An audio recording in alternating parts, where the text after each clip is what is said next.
जय हिंद। कैसे हैं? उम्मीद करते हैं आप सब बहुत अच्छे होंगे। दोस्तों, कल मैंने जो आपको बताया था वो बताया था खास करके समुद्र तट के विषय में। किसके विषय में? तो समुद्र तट के विषय में। अक्षांश देशांतरी कितनी लंबाई किस राज्य को पड़ता है, कितना राज्य, इन सारी चीजों पर चर्चा हुआ था। दोस्तों, आज का टॉपिक मुख्य रूप से चलेगा भारत के जो है कई सारे राज्यों में बटा हुआ है। मानवतः भारत संघों का देश है, यानी राज्यों का देश है। भारत कैसा देश है? यह संघ का देश है। कई सारे इसके प्रांत छोटे छोटे टुकड़ों में बटा हुआ, और यही प्रांत क्या है, फिर बाद में एक देश का निर्माण करता है। खास करके बात किया जाए तो एक राज्य बनने के लिए कई सारे जिला को एकत्र होना पड़ता है। ठीक इसी प्रकार कई सारे जिला मिलकर के क्या करते हैं, एक राज्य का निर्माण, फिर राज्य कई सारे मिलकर के तब एक देश का निर्माण करते हैं। देश टूट नहीं सकता है, लेकिन राज्य टूट करके अलग राज्य बन सकता है, ये हो सकता है और होता भी है, चलता भी है। तो भारत को दोहरी सत्ता किस प्रकार किया जाए, राज्य सरकार और केंद्र सरकार, सत्ता का यहाँ पर बंटवारा किया गया है। और दोनों का काम जनता को क्या है, संसाधन मुहैया कराना, बुनियादी सुविधाएं देना, मूलभूत आवश्यकता को पूर्ति करना। राज्य सरकार केंद्र सरकार दोनों मिलकर के क्या करती है, इस पर काम करती है। कह रहा है कि इसे भारतीय संविधान में आयरलैंड से लिया गया है। यह बात जो है राज्य के नीति निर्देशक तत्व कहां से लिया गया है, तो आयरलैंड से लिया गया है। पूछा जाएगा कि भारतीय संविधान में राजनीति निर्देशक तत्व जो है राज्य की बात, ये कहां से लिया गया है, तो आपको बताना है दोस्तों कि इसका चर्चा जो है कहां पर, आयरलैंड में था। और आयरलैंड से कहां लाए, तो भारतीय संविधान है। और आयरलैंड जो है इसे अपने से नहीं बनाए, आयरलैंड भी इसको अलग जगह से लाए। तो आयरलैंड कहां से लाए, तो आयरलैंड इसे स्पेन से लिया। कहां से लिया? स्पेन से लिया। अगर पूछा जाएगा राज्य के नीति निर्देशक तत्व इंग्लैंड कहां से लाए, तो इंग्लैंड स्पेन से लिया। स्पेन किसको दिया? इंग्लैंड को। इंग्लैंड से फिर कौन लिया, तो भारत लिया। अर्थात हम कह सकते हैं राज्य के नीति निर्देशक तत्व का निर्माण स्पेन में ही हुआ है। अंडरस्टैंड?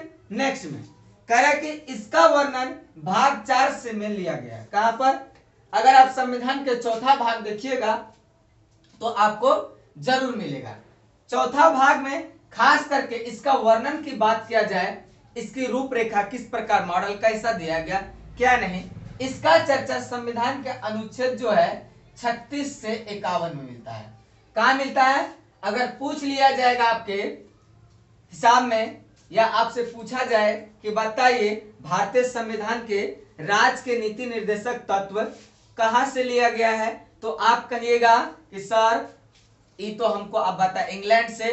तो इसका वर्णन कहां है, तो इसका वर्णन संविधान के चौथा भाग में, और चौथा भाग में मिलेगा अनुच्छेद कहां, तो अनुच्छेद 36 से लेकर के 51 में।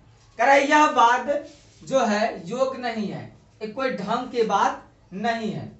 इसका अधिकार नहीं मिलने पर न्यायालय का सहारा नहीं ले सकते हैं। अगर केंद्र चाहेगा हम नहीं देंगे तो आप रुख नहीं कर सकते हैं। कहां पर?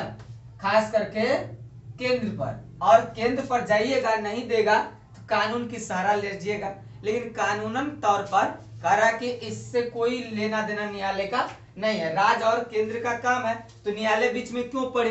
नहीं तो पता चलेगा, न्यायालय न देखते हैं कि दो को झगड़ा होता है, अब बिचौलिया रहता, बिचौलिया धरा जाता, तो पता चलेगा कि दोनों मिल करके अंतरराष्ट्रीय अदालत खटखटा दिया और न्यायालय को फिर जाना वहां पड़ेगा, ये हो जाएगा। करा इसका अधिकार राज्य सरकार द्वारा दिया जाता है। इसका अधिकार किसके द्वारा दिया जाता है? राज्य सरकार द्वारा। एक जगह कह रहा है कि नहीं मिलने पर आप न्यायालय पर नहीं जा सकते हैं, अगर गए तो अधिकार नहीं देगा। इसका अधिकार देता कौन है, तो राज्य सरकार ही देता है। राज्य सरकार चाह ले तो वह कर सकती है, अगर नहीं चाहेगा तो वह नहीं कर सकता है। तो इतना तो हिसाब लगा हुआ है। दोस्तों, एक बात कहिए कि संपत्ति का बंटवारा बाप करते हैं ना कि बेटा करते हैं, लेकिन बेटा और काठू निकल जाए तो बंटवारा आराम से हो जाता है। दिक्कतें ये होती है कि परिवार कमजोर पड़ जाते हैं और परिवार बिखर जाते हैं। कमजोर वर्ग की गिनती में आप आने लगेंगे। यह राज्य के आर्थिक संसाधन पर निर्भर करता है, यानी राज्य पर कैसा संसाधन है, खनिज संपदा है कि नहीं है, वहां पर उपज क्या है, वहां की खाद्यान्न कैसा है, इन सारे चीजों को ध्यान में रखा जाता है। खाद्यान्न को मुख्य रूप से रखा जाता है, दुग्ध उत्पादन रखा जाता है, सब्जी को उत्पादन, इन सारे चीजों पर ध्यान रखा जाता है। जो चीज पहले से पर्याप्त वहां देने की जरूरत नहीं, वहां पर उसको विकास करने की जरूरत, उसको गाइडलाइन करने की जरूरत है, उसको अधिक से अधिक बढ़ाने की जरूरत, जहां नहीं है वहां तो पहुंचाना पड़ेगा। ये सब बात है। यह कल्याणकारी राज्य का स्थापना करता है। भिखमंगा राज्य सब है, यानी गरीब राज्य, उनको जो है ये सब दिया जाता है। क्यों दिया जाता है? कि वो अपना स्थिति को सुधार सके। बिहार में बहार है, नीतीश की सरकार है, सुने हैं ना। बिहार में अत्यंत गरीबी है, कम पढ़े लिखे लोग हैं, लेकिन बिहारी किसी से डरता नहीं, कहता दबदबा था, दबदबा है, दबदबा रहेगा। पता चलता गुजरात में जाके लोहा के फैक्ट्री में 8 और 10 हजार के महीने पर लोहा पीटता है, गाना लगाएगा स्टेटस पर, दबदबा था, दबदबा है, दबदबा रहेगा। बताइए। तो कह रहे यह गांधीवादी विचारधारा से क्या है? प्रेरित है। गांधी जी को कौन नहीं जानते हैं? हमारे देश के प्रधानमंत्री श्री दामोदर दास नरेंद्र मोदी, उनका कहना हुआ कि मोदी को कौन जानता है? कोई तो मोदी को जानता ही नहीं था। कौन जानता है मोदी को? मोदी को तो तब जाना जब वह 2014 की सत्ता में हेर फेर किया। गांधी को तब जाना जब नरेंद्र मोदी घुसेड़ दिया कि फिल्म आया, तब लोग गांधी को जाना। नरेंद्र मोदी कह रहे हैं नहीं, ये बेकार की बात, अलूल जुलूल। अरे गांधी एक ऐसे ही व्यक्ति थोड़े थे, प्योर खाटी राष्ट्रभक्त, राष्ट्रपिता, बापू, दर्जा पाने वाले राष्ट्रपिता के रूप में। इनका नाम ना गांधी था। क्या अलूल जुलूल कुछ फेंकते रहता है। तो इससे मौलिक अधिकार के वरीयता दिया गया है। क्या इससे मौलिक अधिकार अंतर्गत रखा गया। अगर मौलिक अधिकार की बात किया जाए तो मौलिक अधिकार टोटल 7 थे, एक घटा दिया गया। संपत्ति का अधिकार हमने चर्चा किया था कि जिसका चर्चा कहा 19, 20, 21 में लगातार चल रहा था।